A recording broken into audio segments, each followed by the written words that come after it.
We all have biases. That's pretty much an objective fact. And a recent study shows that these biases are so strong, we tend to hang on to them even when they will obviously cost us cold, hard cash. Fortunately, I can explain both the science and what you can do about it. Do you have any biases, Ashley? Of course I do. Everyone does. Are you biased against video gamers? Are you biased against Lord of the Rings fans? No comment. Listen, when I say bias, I'm not just talking about being prejudiced against a person or a group of people. I'm including tricks your brain plays on you, like confirmation bias.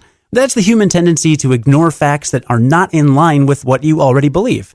In 2017, a team of researchers set out to see if confirmation bias was so strong, people would stick to their guns, even when doing that would go against their self-interest.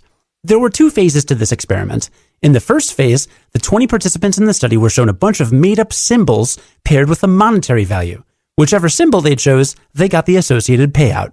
So let's say you had to pick between a green and a yellow ball. You pick the green one and you get $50. Then you pick between more pairs of symbols. Easy enough, right? Fast forward to the second part of the experiment. It was pretty much the same as the first part, but this time, participants got to find out what both symbols were worth, not just the one they actually picked. That's where things got interesting. So let's say you find out the red ball is worth $75, but you didn't pick it in any of the pairs in phase 1. Now in your final pick between pairs, you have to choose between the green ball and get $50 and the red ball to get $75. Participants who had picked that green ball in phase 1 picked the green ball again, even though it was worth less. Even when they were explicitly told that some of their options were more valuable than the ones they had picked earlier, they still favored the choices they had developed the bias for.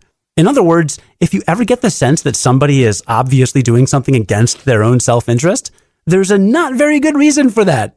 And convincing them otherwise is probably going to be an uphill battle. So how do you get over this? Research indicates the best way to overcome your biases is to acknowledge you have them in the first place. If you don't, they may come back to bite you.